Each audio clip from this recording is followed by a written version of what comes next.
افسیوں کے نام پولوس رسول کا خط اور اس کا 6 باب اور اس کی پہلی 4 آیات۔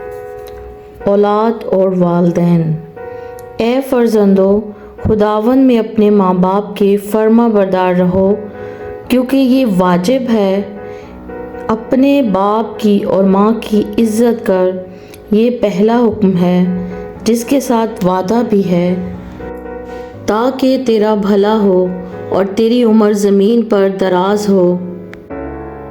اور اے اولاد والو، تم اپنے فرزندوں کو غصہ نہ دلاؤ، بلکہ خداوند کی طرف سے تربیت اور نصیحت دے دے کر ان کی پرورش کرو۔